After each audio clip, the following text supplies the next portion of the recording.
ngàyនេះខ្ញុំនឹងមកប្រាប់វិធីមួយដែលក្នុងការធ្វើថៃប្រមាចំហុយឲ្យមានភាពងាយស្រួលជាងមុន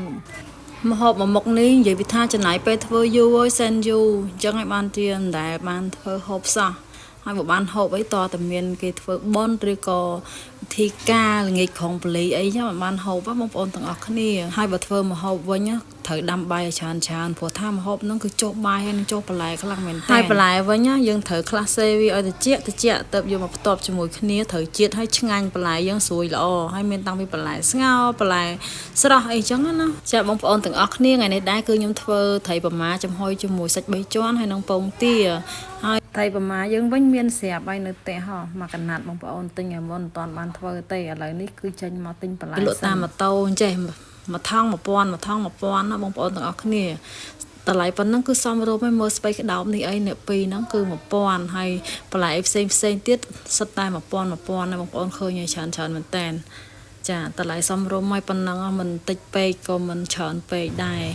ហើចុះរើសឡើងគឺថាទិញអស់5ថង់4-5មុខគឺអស់5000អ្នកលក់ថាថែមឲ្យ1មុខព្រោះថាយើងទិញអស់5មុខគេថែមឲ្យ1មុខចុះហើយថែមជាមួយនឹងស្លឹកខ្ទឹមហើយនឹង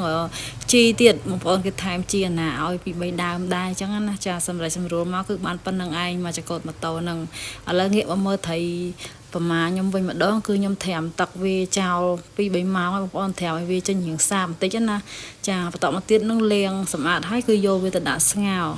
ដើម្បីយើងស្រួលបេះកុំឲ្យវាមានឆ្អឹងមានអីបងប្អូនធ្វើអញ្ចេះវិធីនេះគឺថាស្រួលមែនតើកាលពីមុនគឺខ្ញុំមិនដឹងទេខ្ញុំចង់ធ្វើត្រីប្រមាចំហុយអីគឺខ្ញុំច្រាមវាទាំងមូលតែម្ដងលើយកឆ្អឹងចេញយកអីនិយាយថាពិបាកនោះឲ្យទៅលុយអត់អស់ទៀតនៅសល់សាច់ជាប់ឆ្អឹងអីស្ដាយមែនតើដល់ពេលដឹងវិធីនេះគឺថាងាយស្រួលតែម្ដងយកមកដាក់ស្ងោរហើយហ្នឹងគឺយើងបេះកោសកន្លែងណាក្លៀនកន្លោះជាប់ឆ្អឹងអីហ្នឹងគៀនកោះហ្នឹងគឺយើងឆ្កឹះវាមកអស់ហើយចាបន្ទាប់ពីខ្ញុំស្ងោរហើយខ្ញុំទុកឲ្យត្រជាក់មកសធុសិនហើយក៏ចាប់ផ្ដើមយកវាមកបេះឆ្អឹងចេញតែម្ដងហើយខ្ញុំបង្ហាញសិនបងប្អូនមានសាច់3ជាន់មានពងទាតែពណ៌ក្រហមនេះ2គ្រាប់ហើយមានពណ៌ក្រហមពណ៌សនេះ4គ្រាប់ផងដែរចាឥឡូវហ្នឹងគឺបង្ហាញប៉ុណ្នេះហើយមកបង្ហាញបន្លែដែលខ្ញុំបានទិញមិញសិនណាបងប្អូនទាំងអស់គ្នាចា5000គឺបានច្រើនណាបងប្អូនហើយយើងមិនយកមកធ្វើលក់ទាំងអស់តែម្ដងទេយើងមានខ្លះទុកស្លងឲ្យក្រោយខ្លះអញ្ចឹងដោយសារតែឃើញបន្លែល្អពេកក៏ទិញទុកឲ្យទៅចាមានពោត2ថង់ហើយបន្តមកទៀតហ្នឹងគឺខ្ញុំមាន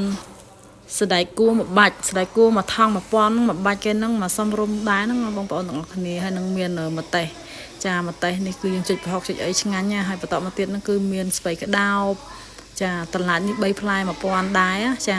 ល្អបងប្អូនឡើងខ្ចីហើយបន្តមកទៀតនឹងមានស្ពៃកញ្ញាញនេះគឺគេថែមឲ្យដោយសារយើងទិញអស់5000គឺថែមស្ពៃកញ្ញាញមួយ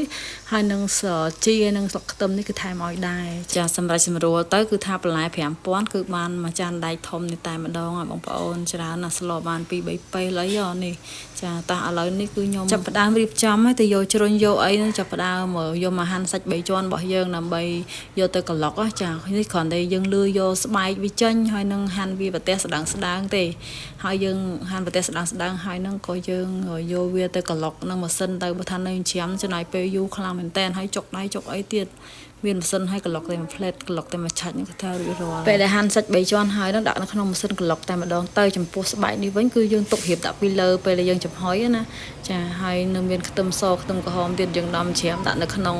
សាច់នឹងដែរដើម្បីយកទៅក្លុកជាមួយគ្នាឲ្យម៉ត់តែម្ដងហើយចំពោះត្រីប្រមាណនេះវិញក៏ខ្ញុំដាក់សាច់វាចូលក្នុងជាមួយនឹងសាច់យើងដែរដើម្បីក្លុកជាមួយគ្នាបញ្ចូលគ្នាតែម្ដងណាបងប្អូនទាំងអស់គ្នាកុំឲ្យនៅច្រើនដងអីទៀតដូចតែខ្ញុំប្រាប់បងប្អូនអញ្ចឹងពេលដែលយើងបានស្ងោរហើយយកមកដកបេះទៅឆ្អឹងចេញទៅស្រួលមែនតើបងប្អូនកាលមុននិយាយថាពិបាកយកវាមកលឿយហើយច្រាមហើយនឹងមានឆ្អឹងមានអីទៀតត្រូវច្រាមឆ្អឹងនឹងឲ្យវាម៉ត់ទៀតឥឡូវអត់ទេស្ងោរអញ្ចឹងមកបងប្អូនបើសិនចង់ធ្វើដូចខ្ញុំគឺថាលឿនមែនតើយកត្រីប្រមាណនេះទៅស្ងោរទៅហើយចាំយកមកដាក់ក្លុកឬក៏ច្រាមជាមួយនឹងសាច់ជោគរបស់យើងមកគឺថារួចរាល់ហើយអាសាច់ជាប់ឆ្អឹងអីហ្នឹងក៏មកអស់ដែរអត់មាននៅជាប់អីញ៉ៃទេបន្តមកទៀតយកទៅក្លុកម៉ត់ហើយនឹងយកមកចាក់នៅក្នុងចានដែកដើម្បីលាយគ្រឿងរបស់ខ្ញុំនឹងគឺមានពងទាចំនួន4គ្រាប់ខ្ញុំក្លុកហើយគឺដាក់ចូលនៅក្នុងនេះតែម្ដងចាហើយបន្តមកទៀតនឹងដូចថាស្ថិប្រមាយើងវាប្រៃស្រាប់ហើយអញ្ចឹងយើងអត់ដាក់អំបិលដាក់អីទេយើងថែមតែប៊ីចេងនិងស្ករទៅគឺរួចជាការស្រេចហើយស្លឹកខ្ទឹមវិញគឺយើងហាន់វាតូចដាក់ក្នុងនឹងតែម្ដងក្លុកចូលគ្នាតែម្ដងណាបងប្អូនហើយកុំភ្លេចមួយទៀតបន្ថែមម្រេចផងដើម្បីឲ្យវាមានរសជាតិឈ្ងុយឆ្ងាញ់ ចំពោះការលេខគ្រឿងគឺថាស្រួលតែបងប្អូនអត់មានគ្រឿងអីច្រើនញ៉ៃញ៉ៃទេលេខតែបន្តិចគឺថារសជាតិការស្រាច់ហើយយូរបំផុតគឺនៅចំហុយហ្នឹងតាចំហុយគឺប្រើពេលរៀងយូរដែរបងប្អូនអរគ្នាដោយសារតែខ្ញុំប្រើចានដែកនេះជ្រៅអញ្ចឹងចំហុយរៀងយូរបន្តិចល្មមតែវាឆ្អិនដល់ក្នុង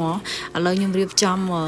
រួចរាល់ហើយបងប្អូនឥឡូវហ្នឹងគឺថាខ្ញុំវាយពងទាក្រហម2គ្រាប់ដាក់ពីលើត្រីប្រម៉ាយើងហើយនឹងរៀបស្បែកជ្រូកហ្នឹងដាក់ពីលើហើយនឹងមានម្ទេសក្រហមផងដែរដើម្បីឲ្យមើលទៅវាមានសោភ័ណភាពស្អាតអញ្ចឹងណាហើយទុកម្លាយសិនអត់ទាន់យកទៅចំហុយទេបងប្អូនមក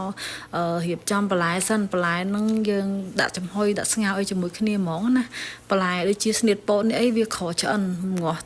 ប្រើពេលយូរអញ្ចឹងហើយខ្ញុំដាក់ស្ងោរពីក្រោមឡើងសឹងបន្ទាប់ពីរៀបស្នៀតពោតនេះហើយគឺខ្ញុំដាក់ឡើងសឹងនេះដាក់មួយជាន់ពីលើដាក់ត្រីប្រម៉ាយើងចូលតែម្ដងហើយម្ទេសផ្លោកអត់តូចហ្នឹងដាក់វានៅជុំវិញនេះតែម្ដងទៅពេលវាឆ្អិនយើងស្រួលស្រង់មុនគេអញ្ចឹងណាវាឆាប់ឆ្អិនអាហ្នឹងហើយបើនិយាយពីរយៈពេលនៃការចំហុយវិញមើលតាមជាក់ស្ដែងបងប្អូនអាសាចាក់មើលចំកដាលចាបើវានៅទឹកអីវាអត់តន់ឆ្អិនទេតែបើវាដូចថាវារឹងអស់ហើយទាំងសងខាងទាំងកដាលចានអីហ្នឹងគឺបើវារឹងហើយគឺបានន័យថាវាឆ្អិនហើយអញ្ចឹងខ្ញុំចាប់ផ្ដើមចាចំហុយឲ្យបងប្អូនទាំងអស់គ្នា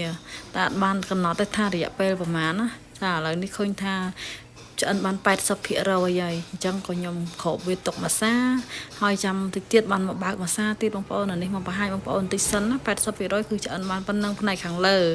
ចានេះឥឡូវបាន100%ហើយរឹងដល់ក្នុងល្អហើយស្ងួតទឹកទៀតបងប្អូនឥឡូវយើងចាប់ផ្ដើមចិត្តមកប្រទះម្ដុំដើម្បីយកមកហូប